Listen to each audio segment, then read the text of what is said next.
Hi friends, ഈ പുളി കണ്ടപ്പോൾ തന്നെ നിങ്ങൾക്ക് മനസ്സിലായി കാണുമല്ലോ എന്താന്ന്. ഓണത്തിന് ഒഴിച്ചുകൂടാൻ പറ്റാത്ത ഒരു കറിയാണ് തൊട്ടുകറി പുളിയിഞ്ചി. അപ്പോൾ അതെങ്ങനെ ഉണ്ടാക്കാമെന്ന് നമുക്ക് നോക്കാം. പുതിയ വീഡിയോയിലേക്ക് എല്ലാവർക്കും സ്വാഗതം. അപ്പോൾ ഞാൻ കുറച്ച് ഇഞ്ചി എടുത്തിട്ടുണ്ട്. അത് തൂക്കിയൊന്നും നോക്കിയിട്ടില്ല, ഒരു 250 ഗ്രാമിന് മേളിലുണ്ട്. അപ്പോൾ അത് നമുക്കൊന്ന് വട്ടത്തിൽ അരിഞ്ഞെടുക്കാം. കനം കുറച്ചരിയണേ. അപ്പോൾ എളുപ്പത്തിൽ നമുക്കതെങ്ങനെ പൊടിച്ചെടുക്കാം എന്ന് നോക്കാം. അപ്പം ഞാൻ ഇവിടെ വെളിച്ചെണ്ണ ഒഴിച്ച് കൊടുത്തിട്ടുണ്ട് ചീനിച്ചട്ടിയിലേക്ക്. ഇനി നമുക്ക് എണ്ണയൊന്ന് മൂക്കട്ടെ. അപ്പോഴത്തേനും നമുക്ക് ഈ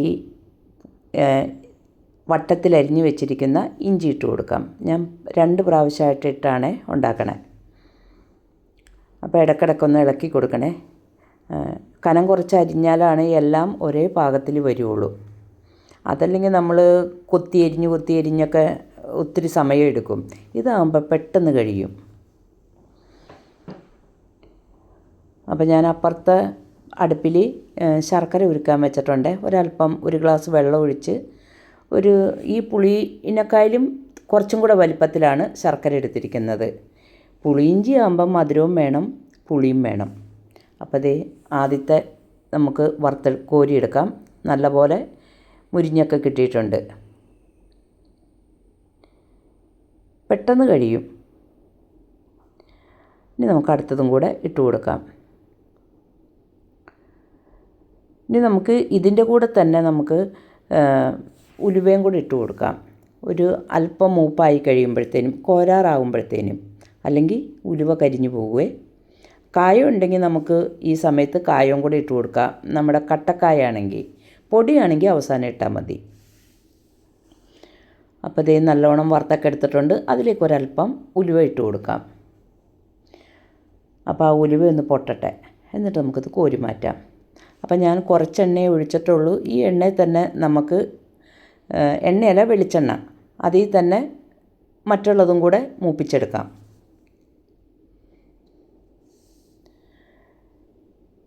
അപ്പോൾ നമ്മുടെ ഉലുവയൊക്കെ പൊട്ടിയിട്ടുണ്ട്. ഇനി നമുക്കിതൊരു പാത്രത്തിലേക്ക് കോരി മാറ്റാം.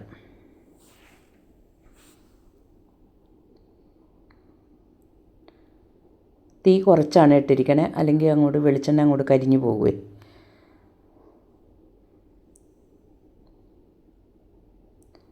എല്ലാം കോരിയെടുക്കാം. ഇനി അതിൽ പൊടിയൊന്നും കിടക്കണ്ട, പൊടിയെല്ലാം കോരിയെടുക്കാം. നമുക്കിതൊരു ചൂടാറിയതിന് ശേഷം ഒരു മിക്സിയുടെ ചെറിയ ജാറിലേക്ക് ഇട്ട് കൊടുക്കാം. എന്നിട്ട് നല്ല തരിതരിപ്പോട് കൂടി പൊടിച്ചെടുക്കാം. ഉലുവ നമുക്കല്ലാതെ വറുത്ത് പൊടിച്ചത് ഇടാം. ഞാനിപ്പോൾ എളുപ്പത്തിന് വേണ്ടിയിട്ട് ഇതിൻ്റെ കൂടെ ഇട്ടെന്നേ ഉള്ളൂ. എണ്ണ ചൂടായിട്ടുണ്ട്. എണ്ണ ചൂടായി കിടക്കുമായിരുന്നല്ലോ, അതിലേക്ക് നമുക്കൊരല്പം കടുകിട്ട് കൊടുക്കാം. കടുക് നല്ലതുപോലെ പൊട്ടട്ടെ. കടുകൊക്കെ പൊട്ടി വരുന്നുണ്ട്. ഇതിലേക്ക് ഒരു 4-5 പച്ചമുളക് വട്ടത്തിലരിഞ്ഞതാണ്, അതിട്ട് കൊടുക്കാം. ഇനി ആ പച്ചമുളകൊന്ന് നല്ലപോലെ മൂക്കട്ടെ. ആ പച്ച നിറമൊക്കെ ഒന്ന് മാറിക്കിട്ടട്ടെ.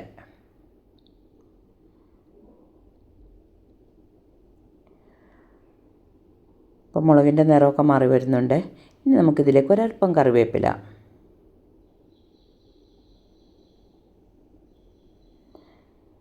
എന്നിട്ട് നല്ലപോലെ ഇളക്കി കൊടുക്കണേ. ഇനി ഇതിൽ വറ്റൽമുളക് ഉണ്ടെങ്കിൽ അത് മുറിച്ചിടാം കേട്ടോ.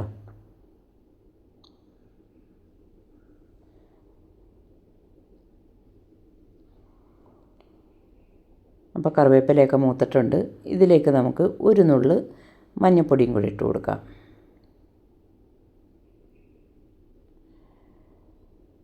ഒരു 3 ടീസ്പൂൺ മുളക് പൊടി, എരിവുള്ള മുളക് പൊടിയാണ്. എന്നിട്ട് നല്ലപോലെ ഇളക്കി കൊടുക്കണേ. അല്ലെങ്കിൽ തീ അങ്ങോട്ട് ഓഫാക്കണം, അല്ലെങ്കിൽ പെട്ടെന്ന് അങ്ങോട്ട് കരിഞ്ഞു പോകും. തീ ഏറ്റവും കുറച്ച് വെക്കാവുള്ളൂ. ഇനി ഇതിലേക്ക് കായപ്പൊടിയും കൂടി ഇട്ട് കൊടുക്കാം.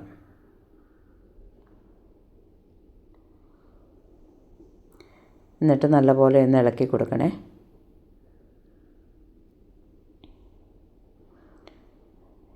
ഇനി ഞാനിവിടെ ശർക്കര ഉരുക്കി വെച്ചിട്ടുണ്ടെന്ന് പറഞ്ഞല്ലോ, അതും കൂടെ ഒഴിച്ചു കൊടുക്കാം. അപ്പോൾ ഈ ശർക്കര എടുക്കുമ്പം അതിലൊരല്പം വെള്ളം നീട്ടിയെടുക്കണേ, എന്നാലാണ് ഇതിനൊരു ചാറ് കിട്ടുകയുള്ളൂ. അപ്പം നല്ലപോലെ ഇളക്കി കൊടുക്കണേ. ഞാനപ്പോൾ എടുത്ത് വെച്ച ശർക്കര മൊത്തം ഒഴിച്ചിട്ടില്ല.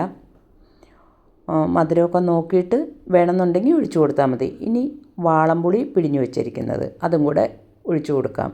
അപ്പോൾ പുളി എടുക്കുമ്പോൾ എപ്പോഴും പഴകിയ പുളി എടുക്കണം, അതാണ് നല്ലത്. ഒരു നിറമൊക്കെ കിട്ടും, പുളിയിഞ്ചിയുടെ ആ നിറം കിട്ടണമെങ്കിൽ. പുതിയ പുളി എടുക്കുമ്പോൾ ആ നിറം കിട്ടില്ല, പഴകിയ പുളി എടുക്കണേ. ഇനി ആവശ്യത്തിന് ഉപ്പും കൂടി ഇട്ട് കൊടുക്കാം. ഇനി ഈ വെള്ളം നല്ലപോലെ ഒന്ന് തിളച്ച് വറ്റട്ടെ. പെട്ടെന്ന് വറ്റും. അപ്പോൾ ഇത്തിരി നീട്ടി വേണം എടുക്കാനായിട്ട്, എന്നാലാണ് നമ്മൾ ഇത് ഇരിക്കുമ്പോഴത്തേനും നല്ലപോലെ കുറുകി കിട്ടും.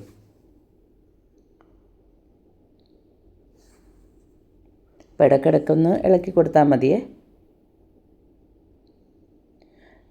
നമുക്ക് ഉപ്പും പുളിയൊക്കെ ഉണ്ടോയെന്ന് നോക്കാം. അപ്പോൾ ഉപ്പും പുളിയും മധുരമൊക്കെ പാകത്തിനുണ്ട്. ഇനി ഇതൊന്ന് കുറുകട്ടെ. കുറുകിയതിന് ശേഷം പൊടിച്ചു വെച്ചിരിക്കുന്ന ഈ ഇഞ്ചി, വറുത്ത് പൊടിച്ച് വെച്ചിരിക്കുന്ന ഇഞ്ചി ഇട്ട് കൊടുക്കാം. കണ്ടോ, നല്ല തരിതരിപ്പോട് കൂടി വേണം ഇട്ട് കൊടുക്കാനായിട്ട്. നമുക്ക് ആ ജാറിലുള്ളതും കൂടെ തൂത്തിട്ട് കൊടുക്കാം.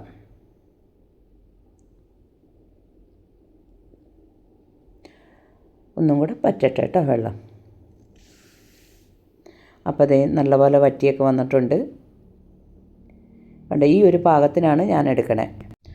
ഇനി ഇത് ചൂടാറി കഴിയുമ്പോഴത്തേനും നല്ലപോലെ കുറുകി കിട്ടും. ഇലയിൽ ഒഴിച്ചിട്ടുണ്ടെങ്കിൽ ഒഴുകിപ്പോവരുത്.